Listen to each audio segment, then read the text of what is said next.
Now I'm pleased to introduce another newer member of our club. Hopefully you've had a chance to meet Eli. If not, you should reach out to him on LinkedIn and connect. He's a great newer member of the club, and he's here to help us introduce Matt Hofmann, our main speaker today. Eli, please take the floor.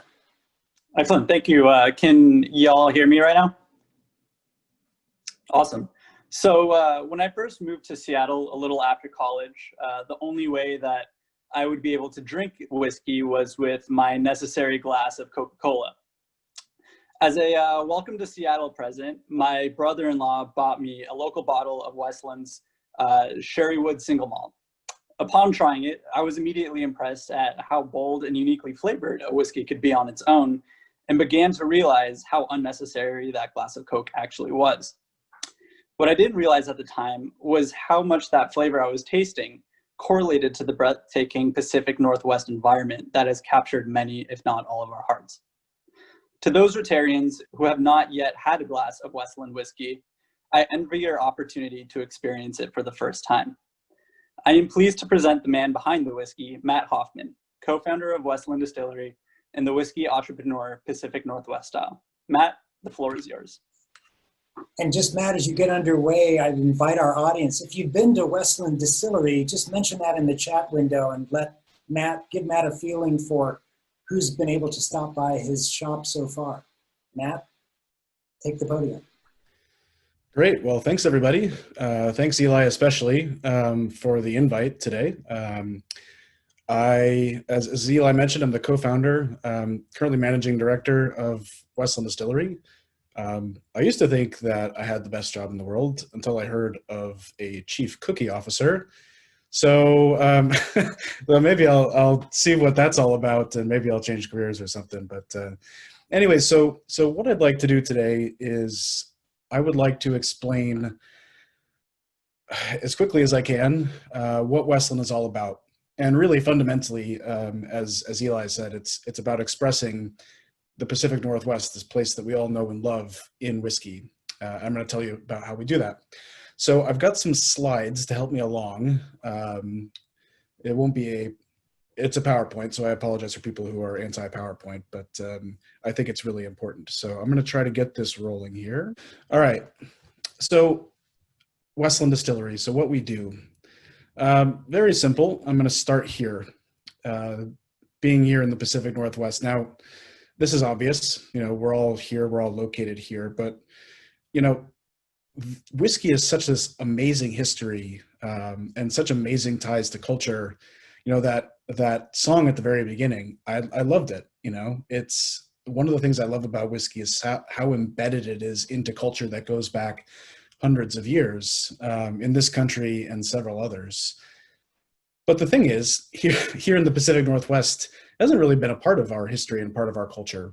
It's been, people have been drinking whiskey here for a long time, but making whiskey, there's no real history of that here. People, if you're not familiar with whiskey, it's a broad category of spirits distilled from grains. So those grains can be barley, wheat, rye, or corn, typically. Now, the one that people are most familiar with is bourbon, which is produced from corn. By law. It can be made anywhere in the United States, not just Kentucky. Also Tennessee whiskey, that's very similar to bourbon, also made from corn. But we're 2,000 miles away from Kentucky. People, when I try to explain this to people around the world, especially people who aren't Americans, they realize, the distance from Seattle to Kentucky is the same as the distance from Scotland to Istanbul, Turkey. And that really makes you think about, well, should we be making the same thing that's being made in Kentucky if we are so far away? We have a totally different climate, different soils, different agriculture. It's a different place, the Pacific Northwest. So we wanted to make something that was representative of where we come from. And fundamentally, that starts with the grain that we grow really, really well here. That grain is barley. Barley is the original grain used to make whiskey, where single malt started in Scotland and Ireland, depending upon who you ask. If you ask a Scottish person, it was invented in Scotland. An Irish person would say it's invented in Ireland. But certainly it came from barley. The thing is, we've got the same kind of northern latitude, oceanic influence. The climate is very good for barley. In fact, the climate in the Pacific Northwest is actually better than it is in Scotland. Believe it or not, Scottish people don't like to hear me say that, but it's true. This is one of the best barley growing climates in the world. So we said, all right, we're going to start out by making single malt whiskey. Single malt whiskey, single means one distillery, malt means 100% malted barley, sprouted barley, the most traditional style of whiskey in the world. But importantly, we're also not trying to copy Scottish whiskey either. I think one that's not very honest, and it's not very compelling either. If you want Scottish whiskey, there's great Scottish single malt whiskeys out there. There's never been a better time to drink that whiskey. What we want to do is make something that is reflective of not just the place and the things that come out of it, our agriculture, but also who we are as people and our culture here in the Pacific Northwest.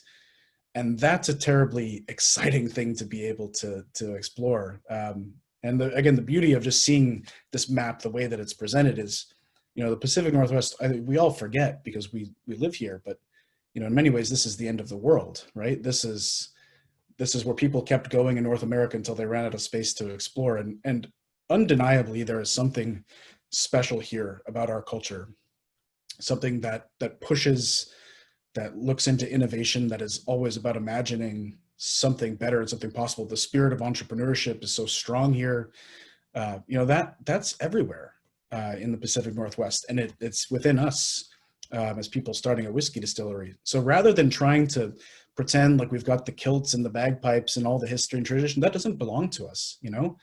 I respect it immensely, but that's Scotland. I'm not Scottish. I'm from here, and we want to make something that's reflective of this place. I've got a great quote by somebody named Adele Parker, who was at the University of Washington in 1894. I believe this was at the commencement ceremony or something, the Alumni Association, I forget. I'll read it out loud for people who can't see this, but he captured the Pacific Northwest quite succinctly. He said that the West should unfalteringly follow the East in fashions and ideals would be as false and fatal as that America should obey the standards of Europe. Let the West, daring and unprejudiced, discover its own ideals and follow them. The American standard in literature and philosophy has long been fixed by the remote East. Something wild and free, something robust and full will come out of the West and be recognized in the final American type. Under the shadow of those great mountains, a distinct personality shall arise. It shall adopt other fashions, create new ideals, and generations shall justify them. I love this quote. I get goosebumps anytime I read this. To me, it just so perfectly captures what it means to live here. We are not only are we not Scotland here, we are not Kentucky either. We're not New York. This is a new place with a distinct culture that is trying to carve its own path across a variety of different disciplines. And that applies to us as well. So while we're not a historical whiskey producing region, we take this combination of agriculture. 80% of the barley we use comes from Washington State. That number continues to climb every year, plus this culture that comes to us together. So that's the starting point, right? If that makes sense to everybody, I hope it does. What Westland is simply a combination of those two things. It's a combination of the things that grow here, the things we can use to make whiskey, and who we are culturally. Now, as far as what whiskey is, it's composed of 4 ingredients. It's very simple. In fact, this is one of the things that was very attractive to me as a producer of whiskey, is how simple it is on the surface of it. You've got water, you've got yeast for fermentation, you've got the oak and the barrels that it ages in, and then you've got the barley. For us, it's 100% barley, malted barley. Now, quick aside, everybody take a quick mental snapshot of that barley. See that picture of barley there? Just hang on to that image in your head. We'll come back to that in a minute. So a single malt whiskey made from these 4 things, all the things I said before about Pacific Northwest culture and all that stuff, maybe that sounds great, but how does that actually manifest in whiskey? How do you actually make a whiskey that reflects that? The first thing is being free to depart from Scottish traditions. The big thing in Scotland is that they don't view barley itself as a source of flavor. In fact, there are many distilleries that still deny barley has flavor.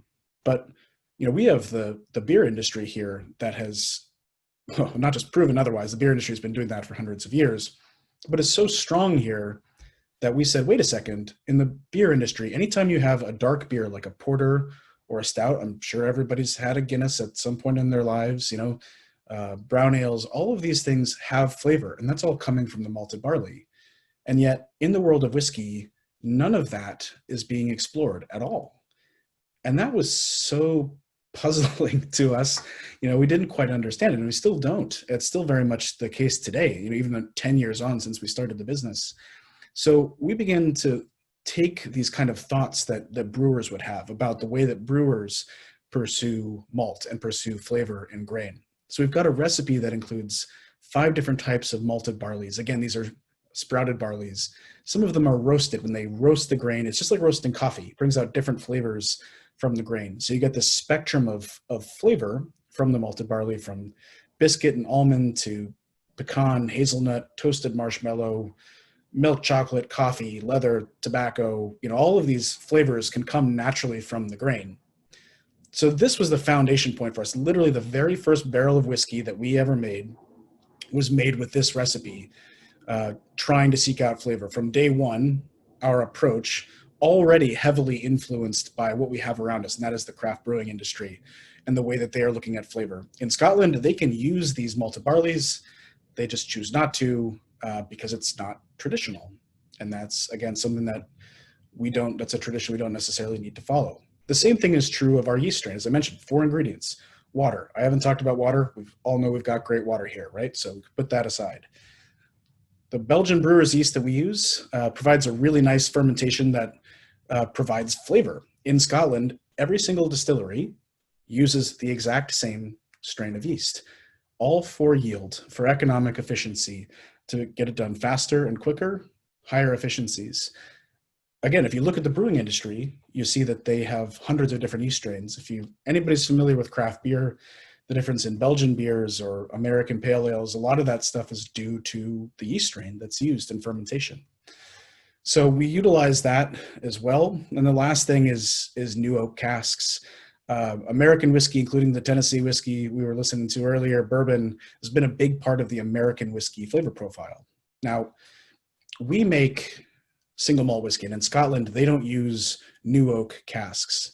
But in America, it's been a big part of our flavor profile. The American white oak Quercus alba grows everywhere east of the Mississippi. And it's so fundamental to American whiskey that it is ubiquitous around the world, because those distilleries will take those casks when they're done with them and export them. 90% of Scottish whiskey is matured in barrels that were once used in Kentucky. So, fundamentally, we start out with this approach to these 4 raw ingredients. Water that we use here, we don't try to make it be like Kentucky. We don't try to make it be like Scotland. First of all, we definitely don't want it to make it be like Kentucky, because the water in Kentucky is actually pretty terrible. It's kind of like water in Los Angeles. It's very hard and very minerally. So we're setting out from the get-go to try to do something different. Nobody in Scotland is using these types of malted barley that are inspired by the brewing industry. Same thing with our yeast strain. That's not done in Scotland either. The use of new oak is extremely rare. It was illegal until about 8 years ago to use new oak in Scotland. So it's very, very rare. So the idea here is that we've made a single malt whiskey that is still a single malt whiskey that you could make in Scotland. We still play by the same rules, but fundamentally it tastes very different. It's very new. We're not trying to be like Glenlivet. That's not a negative thing about Glenlivet. It's just, if you think about what is the archetype of Scottish whiskey, Glenlivet or Glenfiddich, things like that, we're not trying to be that. We're trying to create our own space.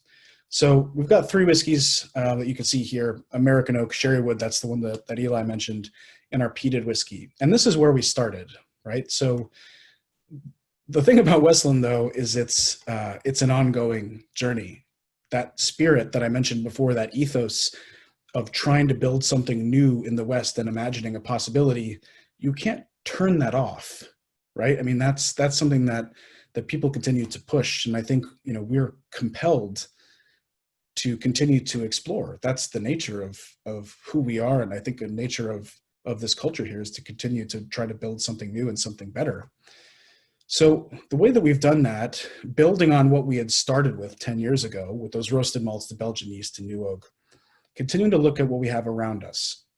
First of all, we've got the Skagit Valley, which if you haven't been up there, I'm sure most people have, but an hour's drive, if you're me, an hour's drive north of Seattle to get up to the Skagit Valley is one of the most amazing agricultural places ever. I'm going to talk about that in a minute. We also source from the Palouse. So the Palouse, a big chunk of our barley comes from there. Two different barley growing regions. They have different climates, different terroirs, if people are familiar with that from the wine industry. We also source peat. Now, I kind of skipped over peat earlier, but peat is well, there's peat bogs, which people are familiar with, and peat moss. Peated whiskey is the first type of whiskey.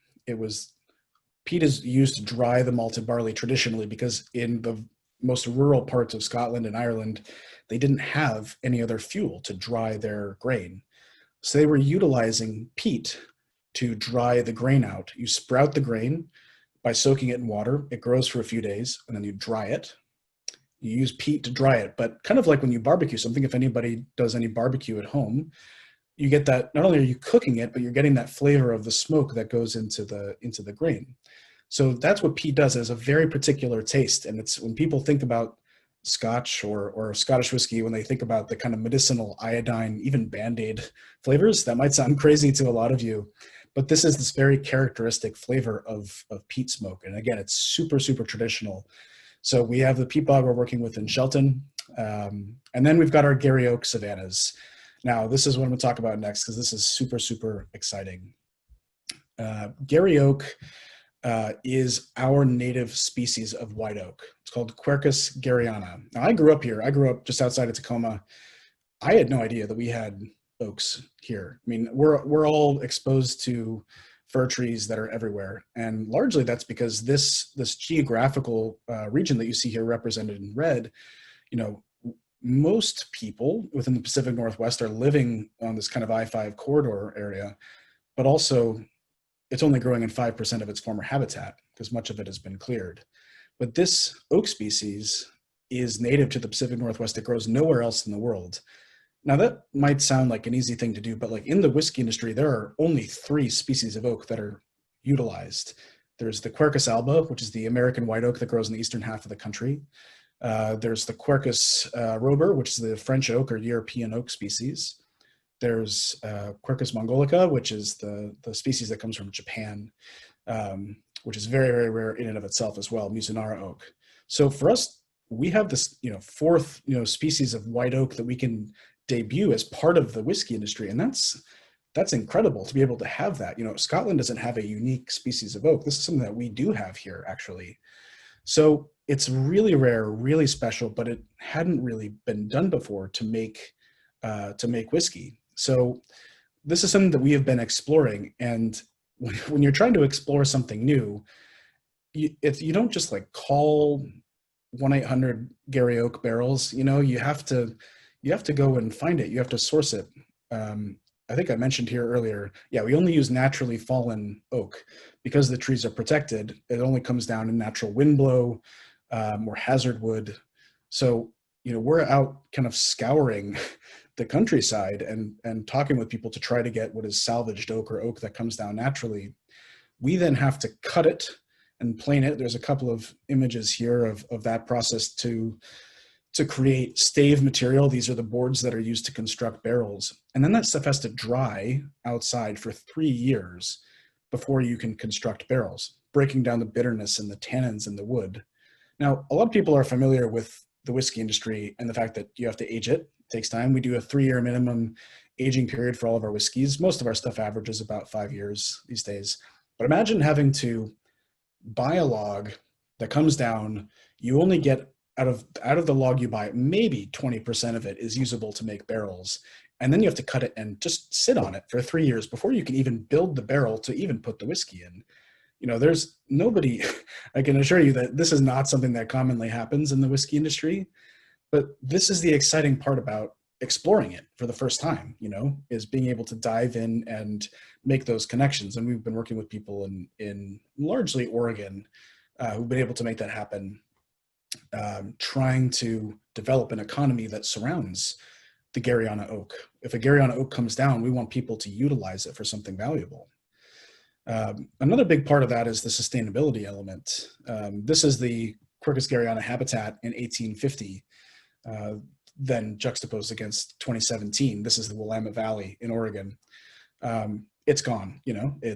There's a reason why it's protected. In Victoria, BC, many people are familiar. If you do know Garry Oaks, Victoria has done a very good job of preserving Garry Oaks.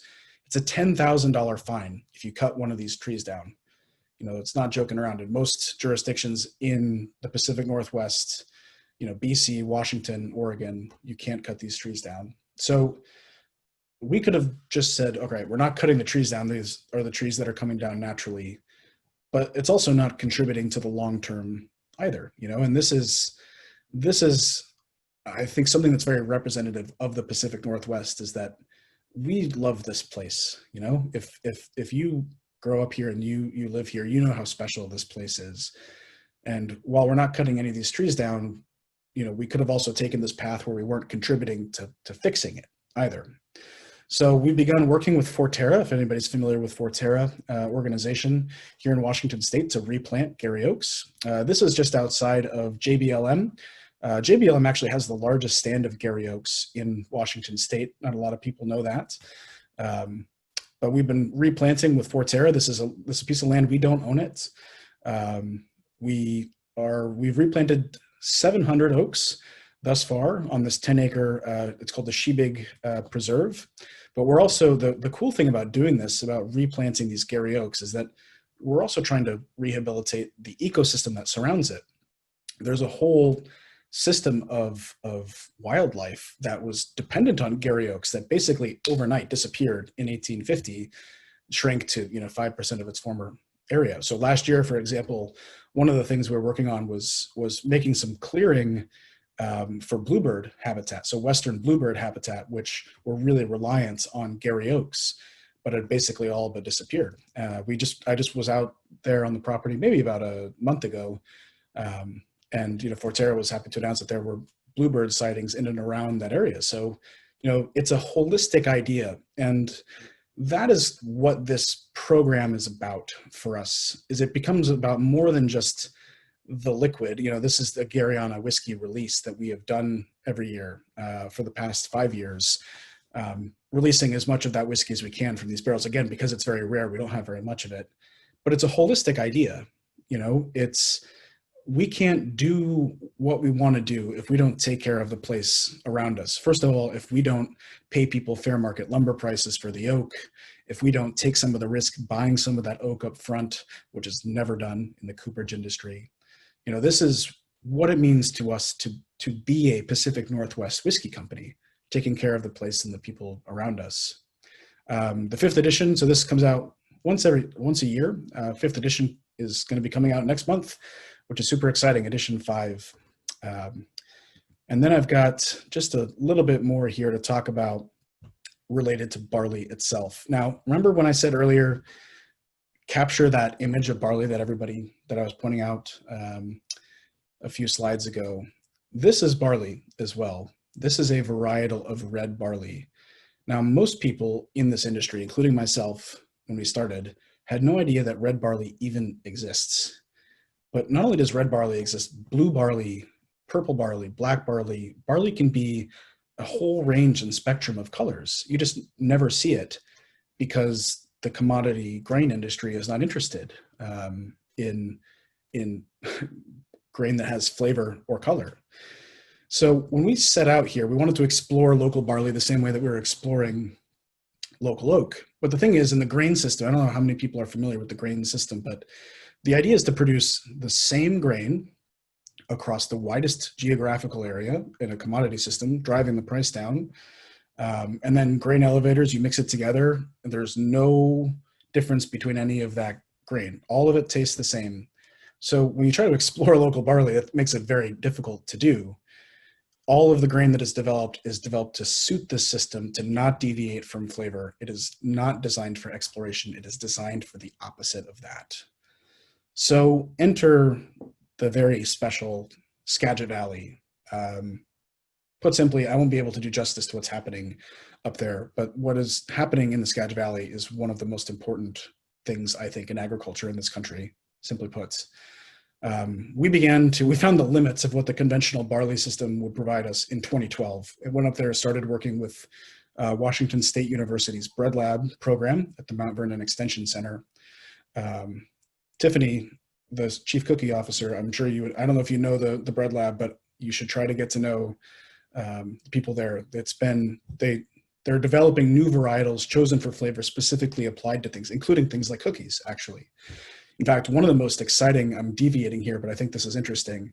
One of the most exciting programs that they've done is they worked with a doctoral student from Pakistan who came across and wasn't able to find a variety of wheat that could be utilized in whole grain for flavor, because what she wanted to do, she had all these malnourished kids in Pakistan, and the thing was is that they could get all the nourishment they needed by just eating whole wheat, but all the whole wheat that was out there wasn't very good. So she had this idea of finding a perfect variety of whole wheat that she could use to make chocolate chip cookies. But the only place that happens is in places like the Bread Lab, where they're actually seeking out flavor rather than the commodity system, which is designed for yield of white flour exclusively. So that's, most of their focus is on bread and on pastries and things like that.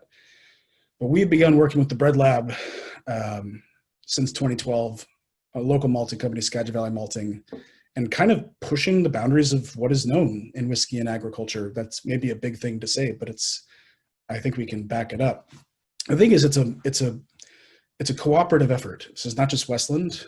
You know, we work with farmers who aren't trying to race to the bottom. As one of the farmers would always say, if I win a race to the bottom, where am I?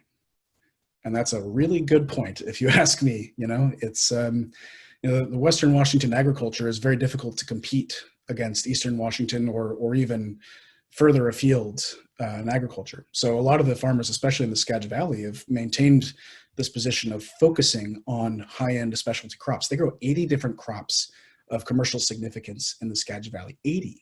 That's a lot. I mean, most of America is corn and soybeans back and forth. So we need to have the farmers who are interested in it.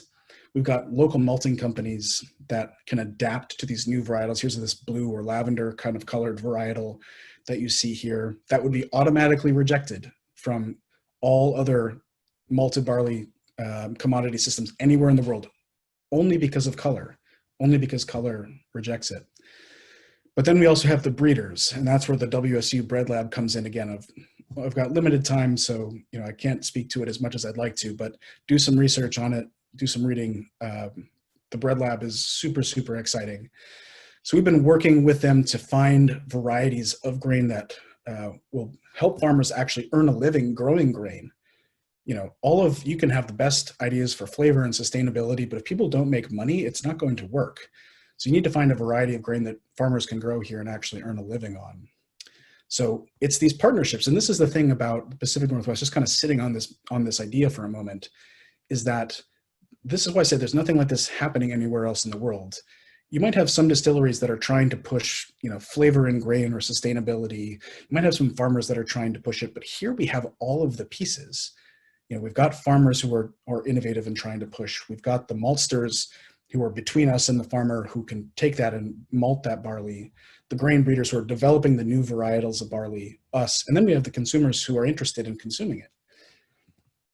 And this is reflected in a new product. It's being released in May. This has been, again, 8 years worth of work. The thing about the whiskey industry, as I said before, it takes a long time. So it's we started this work in 2012. We started sourcing grain from the Skagit Valley in 2014, releasing the first edition of this new whiskey called colere, which is the Latin word that means to cultivate.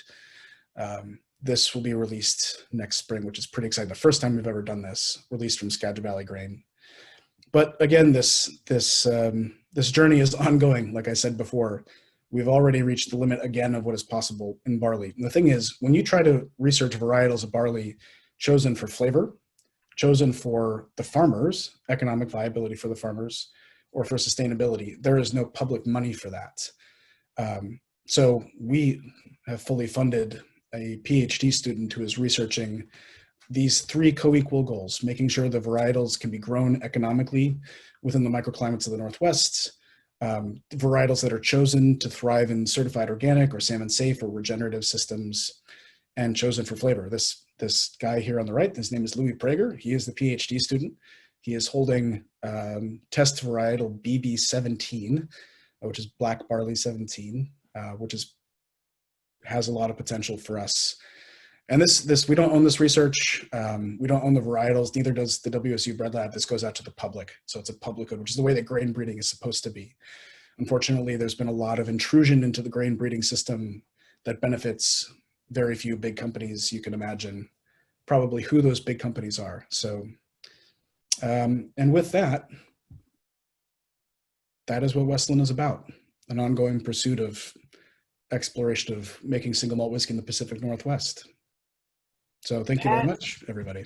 Matt, fantastic. So I'm looking at all these, all the questions coming in. I will start with this real fast.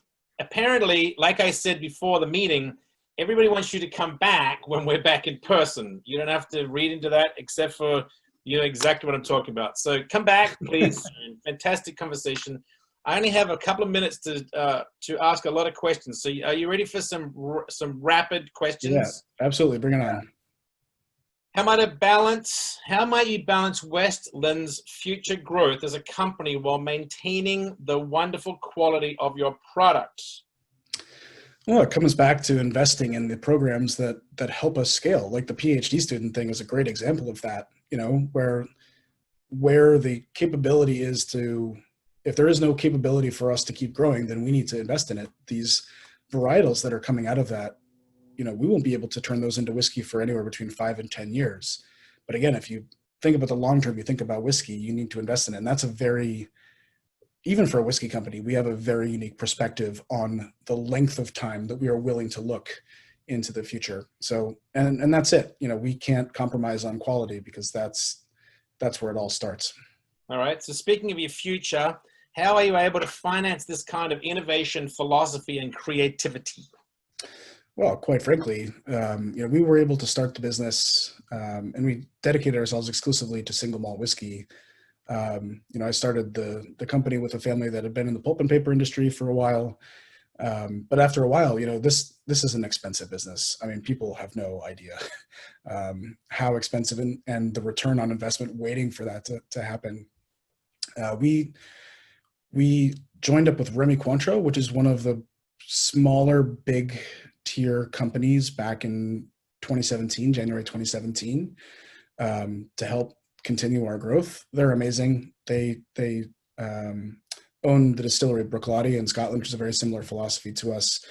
They're family run, publicly traded, but family run, and they're pushing really hard. In fact, they and all of us within Westland, we've all announced that we're going to be pushing to 100% sustainable agriculture by 2025. So, you know, they're very supportive of projects like this because it's a, you know, family run business. They're looking at the long term and not just what's going to happen right away. So it's awesome. They're great partners.